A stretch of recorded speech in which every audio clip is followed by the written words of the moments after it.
Hi guys, thanks for joining me for another tactics video. Here by popular demand we have Luciano Spalletti's 4-3-3 Napoli tactics. My name is Ash, or Brom18, whichever you prefer, and on here we cover all things gaming, including FIFA 23, and we like to replicate real tactics and show you how it's done. If you're new to the channel, make sure to hit the subscribe button and ring the notification bell down below.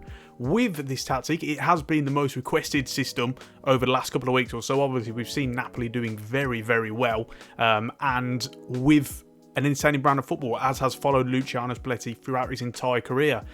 He's ended up with this 4-3-3 system. He's had many variations over the years with all of his different teams, but the principles are still very much the same. So really excited to get into this one today. A couple of quick reminders. First things first, if you haven't done so already, check out my Patreon. The link is down below. You can get access to a range of fantastic perks and rewards on the channel, including my tactics package, where you can get lots of ratings and rankings, etc. on every tactic, deep dives, suitable teams to player, strengths and weaknesses, etc. Exclusive tactics videos, behind the scenes videos, early access, all that good stuff. And also check out my podcast. Just recently announced that I am now doing a video games podcast with my good pal, and we released first episode recently, so go and check that out. The links will be down below. You can find the video version on this channel as well, so have a look, or if you prefer to get it on any podcasting apps, you can do that. Spotify, Apple Podcasts, whichever you want. With that being said, let's get into the formation and positions. So, as I've already spoken about, it is a 4-3-3. And what we have is one position change, and that is Zielinski here. We're going to move him up from central midfield to cam. So just make sure that you do that. Also with Zambo and Gisa, you just want to make him central midfielder as well. And the reason why we're going to do that is we want to get him into the more advanced positions if and when we can, and we want to push him further at the field. We also want to get into the box a lot as well, looking to support the likes of Osimhen up front, or Simeone, Raspadori, whoever it may be. And this is the best way to really allow that. Other than that, no changes to the positions. So let's get into the tactics. Starting off defensively, we've got a counter-pressing system. They also like to kind of set traps and engage you occasionally further up the field when, say for example, the opposition are playing themselves into trouble. They notice that the ball is there to be won. So the best thing to do is really keep it on press after possession loss, and then when you do want to instigate those presses and kind of set those traps and engage the opposition, what you can then do is then you can use the teammate contain button and also activate the team press, which is down and then left on the D-pad in game. The width is on 20, giving you a nice narrow system. Very, very simple really. They're really good at kind of making it compact and cutting out the spaces in between each line of the defence. And then the depth is on 60, giving you a mid-block. What I like to do is kind of gain more control over the middle of the park. Like I say, they're only going to instigate those kind of more forward advanced presses occasionally, where they try and stop goalkeeper restarts going short and things along those lines. But otherwise, they kind of bed back into a mid-block, a little bit less kind of, I guess, risky than the tactics that we've already covered on the channel so far with the likes of Arteta and Guardiola, etc. But still very much playing on the front foot, which is why we've got this on 60 as opposed to something like 40.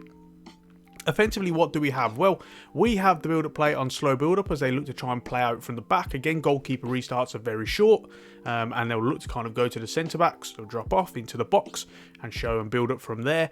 And then chance creation is forward runs. A principle of Spalletti's tactics over the years has been that high volume of movement, lots of rotation, lots of kind of mobility, and this is a really good way of recreating that, particularly from the likes of the front three. You've got them always looking to penetrate the back line, running behind, drifting around the different kind of sections of the pitch as well.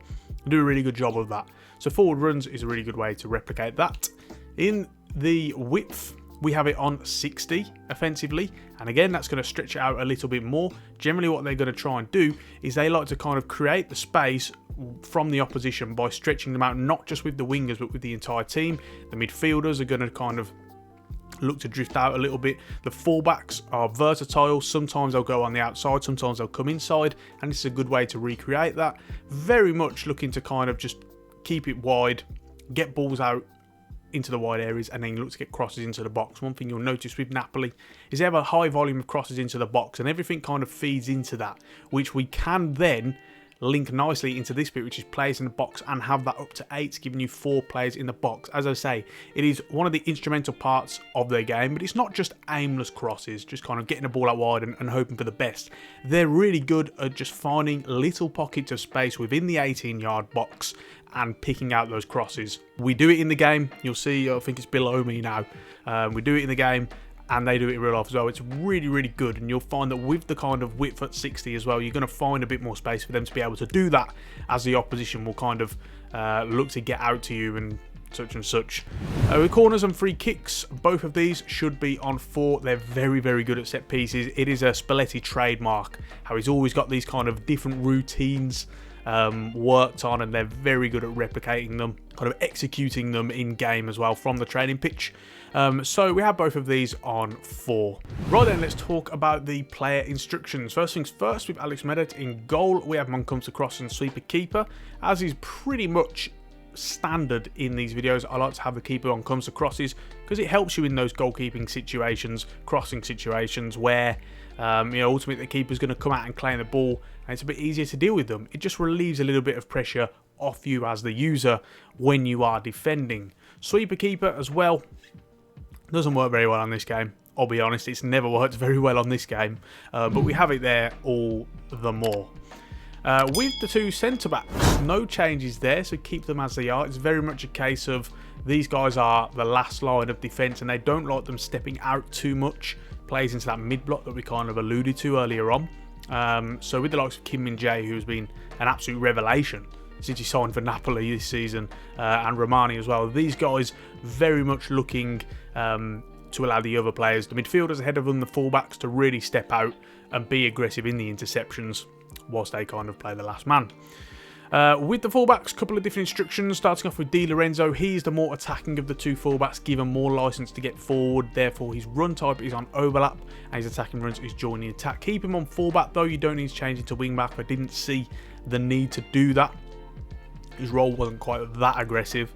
But then with the fullback on the other side, which is Mario Rui, we've got his run type on overlap, but his attacking runs this time are unbalanced. He's the one more likely to stay back. He also often really varies his runs a little bit. It's not the case of he's constantly overlapping Kvaratskhelia.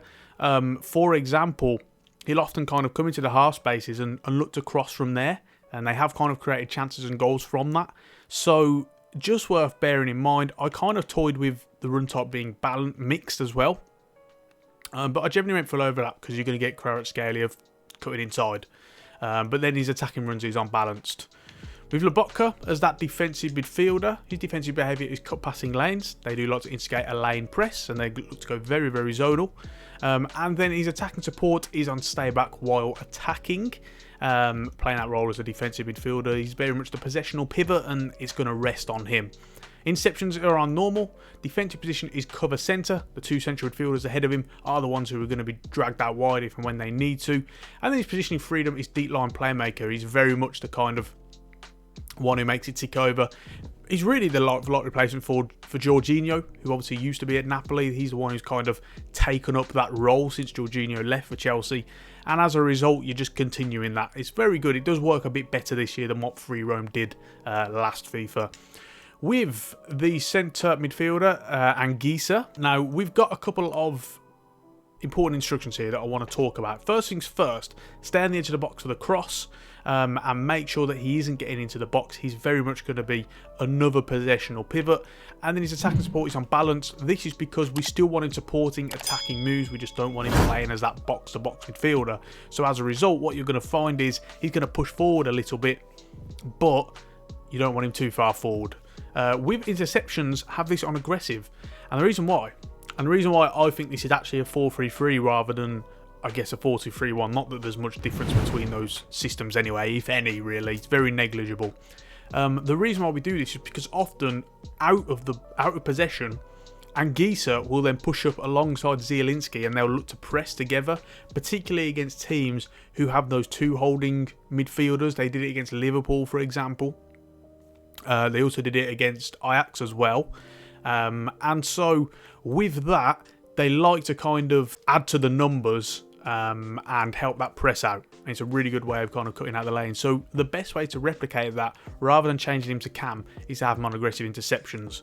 His defensive position is cover wing, and his positioning freedom is stick to position. With Zielinski at cam, we've got him on comeback on defence to get him tracking back. And his support on crosses is getting to the box of the cross. You'll notice in the gameplay down below, he does actually score pretty early on from a crossing situation where he does get into the box and he gets on the header. So that's just perfect. That's exactly what we want. We want him doing that.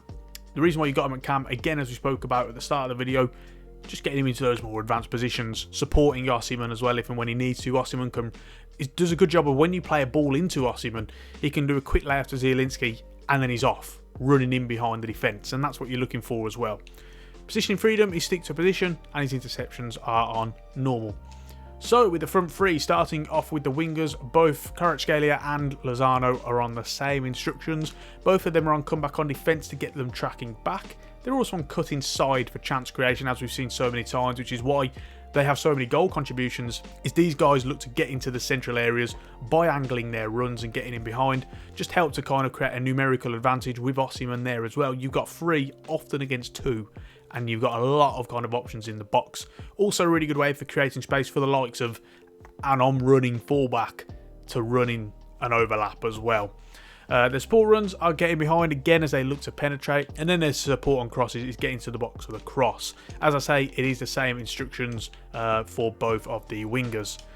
So finally, let's round off with Victor Osimhen up front. His attacking runs are getting behind. Again, we spoke about him trying to penetrate the back line, and that's what he's going to do.